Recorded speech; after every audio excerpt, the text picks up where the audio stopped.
আপনার ভালো লাগার কারণটা বোধহয় আমি জানি।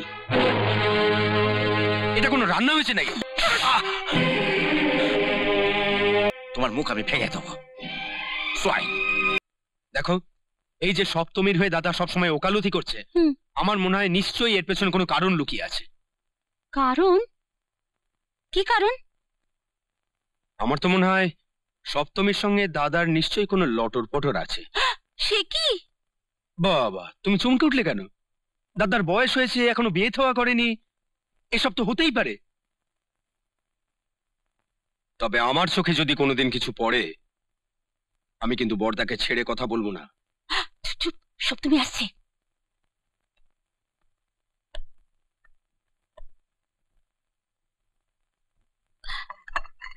দাদা খেয়ে নিন।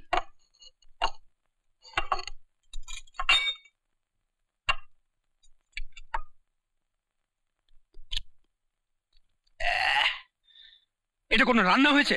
কোনো মানুষ খেতে পারে এই রান্না? যত সমস্ত, এটা কোনো গরু ছাগলের জন্য রান্না হয়েছে। গরু ছাগলের জন্য রেঁধেছে? হ্যাঁ, তাহলে তো তোমার খাওয়া উচিত ছিল। আমি না হয় আবার রান্না করে এনে দিচ্ছি। চেখে দেখি, চেখে দেখি, চেখে দেখি। বাহ, ফার্স্ট ক্লাস, চমৎকার। তুমি তো আবার খিদে বাড়িয়ে দিলে। যাও, খাবারটা নিয়ে এসে যাও। আরে যাও যাও যাও যাও।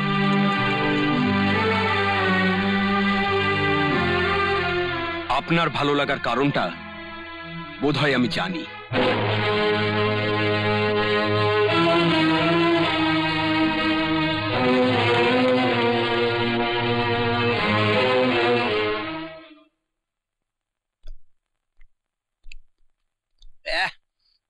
না না, এ খাবার খাওয়া যায় না।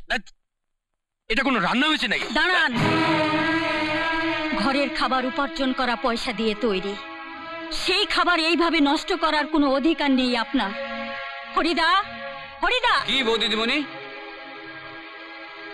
রজ জয়বাবুর কাছ থেকে পয়সা নিয়ে তিনি যা যা খেতে ভালোবাসেন দোকান থেকে কিনে এনে দাও। দেন যাও, পয়সাটা দেন। কি? আমি টাকা দেব? আমার কাছে টাকা নেই।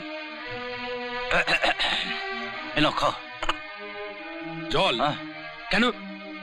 বাড়ি খাবার যখন তুমি খাবে না, দোকান থেকে আনিয়ে যে খাবে, সে টাকাটাও যখন তোমার পকেটে নেই, তখন আজ রাত্রে জলটুকুই তো তোমার ভরসা। এলো খাও।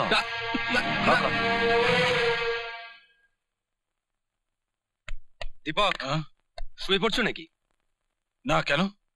না, বলছিলাম যে তোমাকে একটা ব্যাপারে একটু সাবধান করা দরকার। না মানে, তোমার ঠিক এতটা উদার হওয়ার কোনো মানেই হয় না। আর সপ্তমীকে বর্দার সঙ্গে ঠিক এইভাবে মেলামেশা করতে দেওয়াটা বোধহয় ঠিক হচ্ছে না। সারাদিন তুমি বাড়ি থাকো না, আর বর্দারও বিয়ে হয়নি। তুমি বোধহয় বুঝতে পারছো আমি কি বলতে চাইছি। দীপক, তারও তো একটা চাহিদা আছে নাকি? কথায় আছে না, ঘি আর আগুন পাশাপাশি রাখলে ঘি তো গলবেই। ঠিক ঠিক ঠিক। আবার এই যেমন কেউ যদি সাপের সঙ্গে ঘর করে, মানে তোমার মতন সাপ, সে সাপ তো ছবল মারবেই। আমি তো কিছু মিথ্যে বলিনি। আপনি তো কোনো কাজটাই ঠিক মতো করলেন না। না করলেন সময় মতো বিয়ে, না রাখছেন সংসারের সম্মান, আর এখন সপ্তমীর সঙ্গেও ঠিকভাবে মেলামেশা করছেন না। কোনো কাজটাই আমি ঠিক সময় না করলেও এই কাজটা আমি ঠিক সময় করব।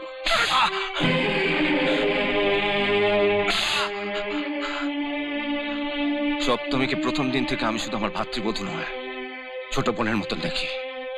তুমি তোমার স্বার্থ নিয়ে এতই ব্যস্ত ছিলে যে সম্পর্কের কথাটা তোমার চোখে পড়েনি। ওই নোংরা মুখ নিয়ে তুমি যদি ভবিষ্যতে এই মুখ হও, তোমার মুখ আমি ভেঙে দেবো। সোয়াই।